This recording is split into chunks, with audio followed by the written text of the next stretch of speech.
Hey guys, it's Alyssa here from the Reddit Reaction Stories, and you're watching Rated T for TTRPG. Let's get into it. All right.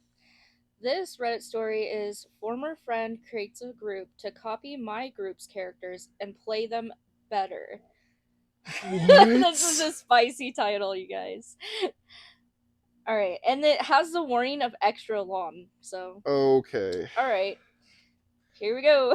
So it says, I honestly never thought that I'd be posting here, as all the vast majority of my games have managed to be normal enough. Until recently. The names in the story were changed.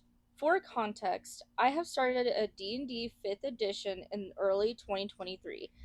I had a blast researching lore and tinkering with ideas for my first characters.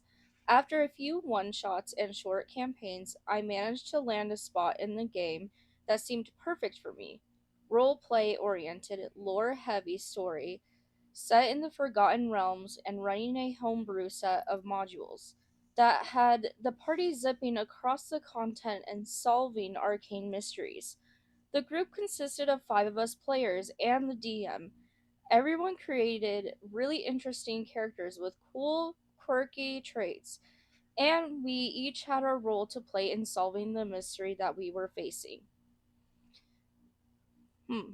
That kind of seems awesome, though, the whole arcane part. Yeah, for starting off that early, like only having been played since 2023, which is, For sure. or I mean, it's slightly shorter than I've been playing and a little bit longer than you've been playing. Yeah, And that is a deep kind of game to get into, and what an right? amazing first experience. And then it goes on to say the first 10 or so sessions ran well until one of our players, Jenna, who was playing a high elf Archfey warlock, oh, okay, needed to take a brief break from the campaign for 2 to 3 sessions for personal reasons.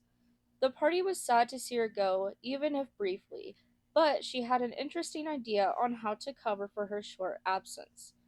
As her character was possessed with a tulipa that was released as a result of one of our missions, she thought that a different person, Steve, a mutual friend of mine and hers, who was thus far not in the campaign, could run her character in her absence. Mm. Hmm, I don't know how I feel about that one. Yeah, I've had this kind of thing. I personally don't encourage doing that. I've been in games where the players have done that, but I'm Right. not super big on running that when I'm a dungeon master. I'm like, I'd rather Yeah. everybody make me players. I also wouldn't like to see another player like that plays in the same game as me to just like play like have Yeah, someone else to play their yeah, character. yeah, I'm not big on it. But if you work that out, it can be good. If you and the person that you're splitting the character with work out everything, then it can be a good time. But I'm not a fan. Yeah. Let's see, where was I? Oh, so then it says explained as the Tulpa having full control over the warlock during this time. The DM thought it was a cool idea and even mentioned the possibility of Steve returning later on for a mini arc that could finish the storyline. It's a creative dungeon master. Okay, okay. The first session with the replacement warlock ran pretty smoothly, and Steve ran a very cool, if slightly unnerving, imitation of the character's voice and mannerisms. As a result of knowing Jenna for a long time and being able to mimic her decently well, and while nobody expected him to pull out all the stops, he really did and did it so with joy. In the final session in which he was going to stand in for our warlock, he even dropped a few hints that he discussed with our DM, which we could use later to fight the Tulpa in their true form. Once Jenna came back, it was business as usual for a few weeks. Steve did message both of us a few times asking if he could join the campaign in earnest with his own character, as he really grew to like the group and our dynamic. We asked the DM as well as Lauren, the player hosting our game, about this. While the DM was happy to have them join, Lauren was worried about not having enough room in her very, very small apartment and mentioned that she'd be happy for Steve to join if someone else could host the game. Jenna and I passed this back to Steve, who did not seem particularly bothered either way, and said that it was not a big deal. that he'd hoped to find a different group, and that seemed the end of it. It wasn't. About 2 months later, Jenna had to miss a session, and both DM and Lauren offered to have Steve join if he wished for another piece of the Tulpa storyline. He agreed. However, unlike the first three sessions that he took part in, where he was engaged, focused, and did his best, well, this time around he was dismissive, disruptive with the game, and had weird meta humor, made snarky remarks about the way the other players roleplayed their characters, and mumbled cryptic comments under his breath. Bro just pulls a 180. What? So basically, he's just a bad player right now, even though he wasn't in the first game, like the first part of the game. This made everyone really uncomfortable in order to, as we put it, not end up on RPG Horror Stories. We decided not to invite him back and let Jenna act as both her warlock and the Tulpa upon the conclusion of the storyline. The task fell to Jenna and I to have to tell Steve that his comments made the other uncomfortable. Oh. Uh, And that he would unfortunately not be welcomed back. Fuck, that's kind of. I feel like that's kind of hard to, yeah, you that's a know. tough conversation to have. Yeah, But I mean, if you're being a weirdo and a jerk, you're making people yeah, uncomfortable. get out. He was short if slightly annoyed with me, but didn't argue and stopped replying shortly afterwards. He did say more in return to Jenna in their chats, however, including a long, insulting tirade made or tirade about how shallow, vapid, and one-dimensional she made the warlock, and how he was Oh, doing a lot better portraying her. Oh, damn. oh, Despite our continued attempts to work things through and figure out what went wrong, he continued distancing himself from us. Jenna and I were saddened at the apparent loss of the friendship, partially because Steve never showed any signs of this kind of behavior before. But after a mutual talk amongst the three of us, we decided it was better to leave it be, now while things were still somewhat civil. Okay. So I hope they're just still friends, but there is more, so. I'd want to drop that guy. Saying Yeah, stuff like that is awful. that's That's just. so toxic. Yeah, that's not a good friend to have around for sure. Just like previously, things returned to somewhat to normal for a while. The campaign was going strong, the roleplay and character interactions were getting better and better, and we had a lot of fun just being able to kick back and relax after a long week. Around this time, Steve messaged both Jenna and I apologizing for his behavior at his most recent appearance in the game, and asked if he could speak to the rest of the group as well. After checking with them, we all had a group call where he admitted to being hurt by not being allowed to join, letting it fester, and saying things he did not mean out of frustration. At least he apologized, I guess, but Communication. Let's see where it it's, goes. yeah, Yeah. Communication's promising. Communication's always good and always healthy.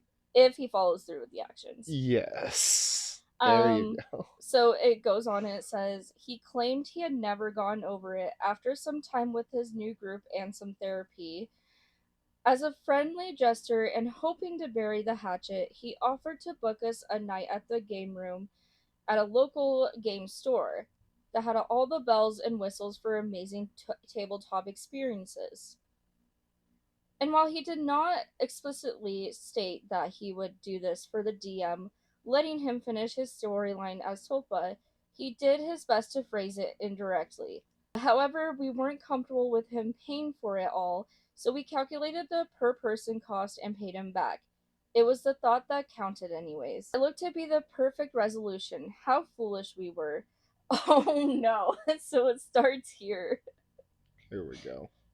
Upon our arrival at the game room, we were delighted to find it had plenty of space as well as an amazing terrain, minis, mood lighting, and much, much more. Steve was there first along with 5 other people. When all of us arrived, he mentioned that they were his friends from his new campaign and that they be new players wanted to watch the game unfold and hopefully get some inspiration from it. As the room was massive and he did his best to organize everything, we had no issue with it at the time. We were too excited to play and see the storyline to its conclusion. Good. Okay. After a 5 hour session, the Tulpa was finally defeated, and all of us had fun, interesting moments with our characters, and couldn't wait for the next session.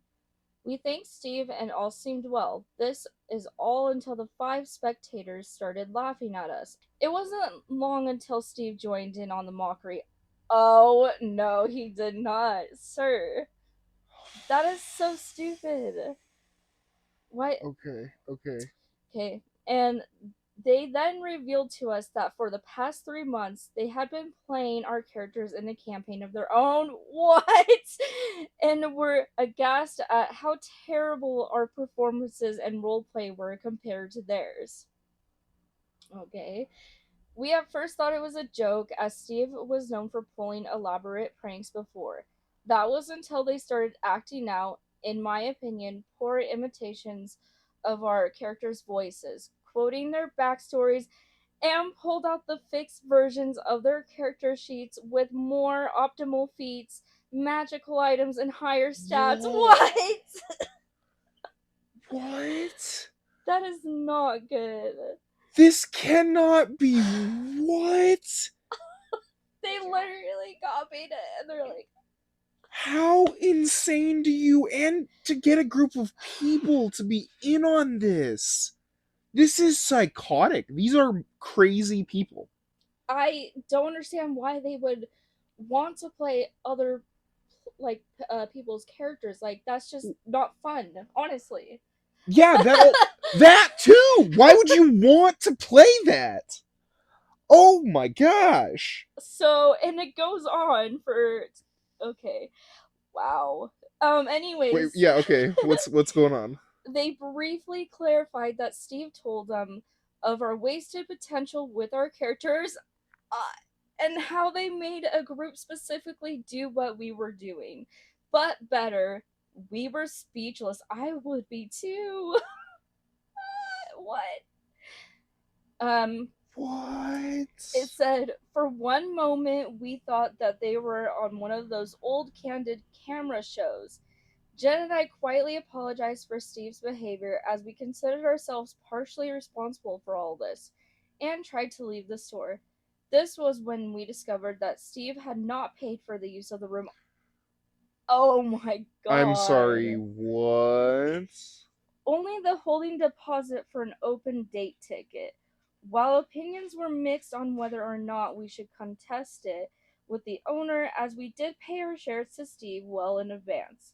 Jen and I agreed to cover it between ourselves, and the rest of the group pitched in for their drinks, snacks, etc. It took us a while to really come to terms with what happened. While it would be fun to be able to say that we got back at him or did something cool in response, we did not. Our next session was canceled, and we took the time to discuss what happened.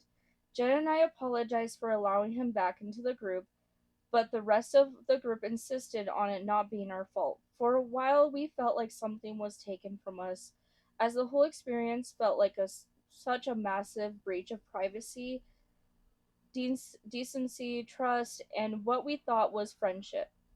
We didn't play for a while after that. However, after a month-long hiatus, the DM Lauren insisted on meeting us again. Last night, our party awoke in a dreamy haze somewhere in the Feywild. With some of their memories gone, they were a little worse for wear and terrible confused, just like we were in real life. But they decided to pick themselves up and keep at it, just as our little friend group did as well. Aw. That's awesome. That's a messed up horror story that's got such a good like ending. I'm so Yeah, happy that they were able to look but past that terrifying event.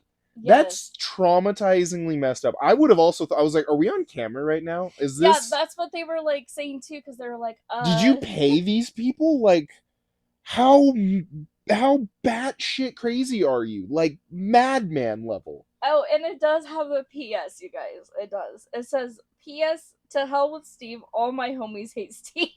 Yeah, to hell with Steve. Yeah. Steve. Yep, yep. Yeah. Screw you, Steve. No. Okay. That was wild.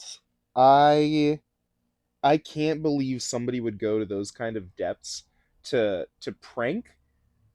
And that's like past a prank. That's just messing with people in such a not okay way. I feel like that's honestly really evil to do. Yeah, Just like purely just like take someone's creation and make it not even your own, but just literally just playing the same version. Like yeah. that's just I hope Steve knows that you're objectively a bad person. And if anybody can comment to defend Steve, don't. Just don't. just don't do Just it. don't do Hear it. me wrong. Just don't. That's just not okay. It's not a good thing to do. It's messed No. up. And then I do have another one. All right, another from Horror Stories, RPG Horror Stories. The user is Z-Arc the Supreme King. Player becomes angry for not being able to go Kaioken. Oh no. Oh, is a Dragon Ball thing? Okay. I will warn you ahead of time that there are Dragon Ball terms in this story, so I'll do my best to explain them as they come up. I appreciate that. I watch some Dragon Ball, but I don't always get the references. This is an ongoing story in a homebrew Dragon Ball system. Props. That's Okay. awesome. I love homebrews. I love it. I've been running it for about 2 months at the time of writing this story. Major players goes as follows: me, the dungeon master. I'm the mediator in all of this. Broly, a Saiyan. She is a legendary Saiyan able to transform into the legendary Super Saiyan state. That's when they get the glowy yellow hair. Okay, okay. On occasion, she can transform into it, but not at will. She has a sort of amnesia every time they leave the form Oh, and forget ever even using the form. This will be brought up later as an important point. Okay, that okay. doesn't happen to anime, so I guess that's a cool homebrew rule. Nice. Okay. Balancing, maybe? Shiny, the problem player. Okay, so Oh no. Shiny is the issue. They play a normal Saiyan and have a small history with power gaming.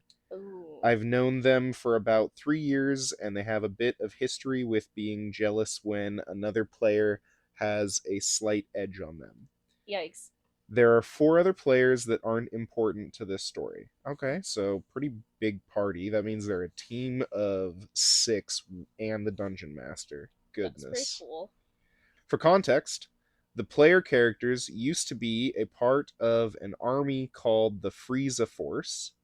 That is until they got a taste of power and were hired by a lesser god to kill the leader of the army, Frieza.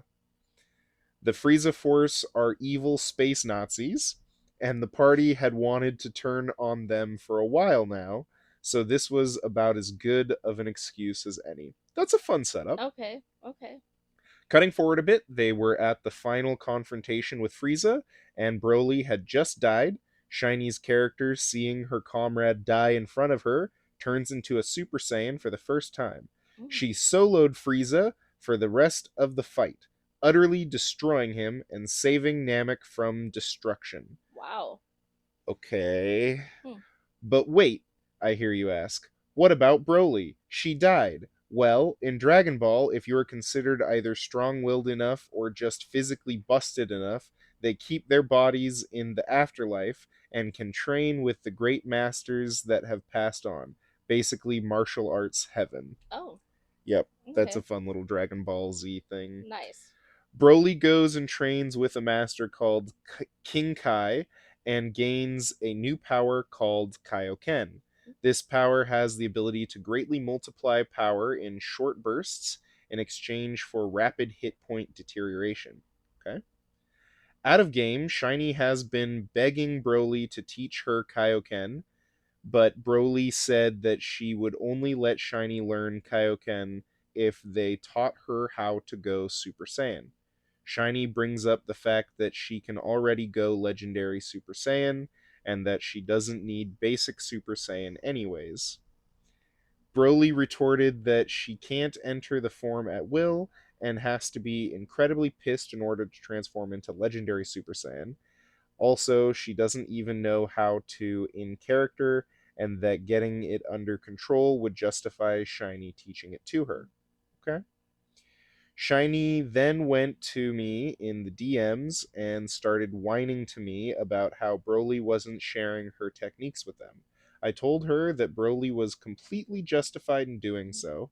They kept arguing with me back and forth, but I put my foot down and said that if they want Kaioken so bad, she can either find a way to go to the afterlife or go and beg Broly about it. Shiny yelled at me that they shared their techniques with some of the party, so they should get Kaioken. I reminded her that Broly made literally all of her current techniques or learned them under a great master. It's been a whole day now, and I have not heard much since. I'll keep you posted if anything else happens.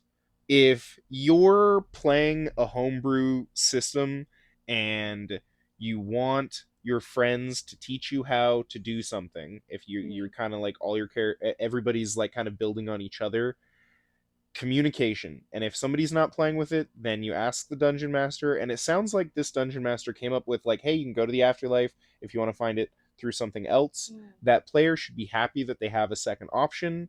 Like in Dragon Ball Z, you can come back to life. So I think this will hopefully get handled well. We might have to come back for an update. If you like the video and comment down below that you want us to come back to this one and get an update, we'll have to bookmark it and come back. That was a fun one. That Yeah. was pretty good. So I hope you guys enjoyed it. Thank you so much for watching, and have a good one. Hmm? Hmm? Oh, hey, thanks for watching. If you enjoyed that, well, good. There's more to come. Consider subscribing and eat that like button. It's delicious. Oh.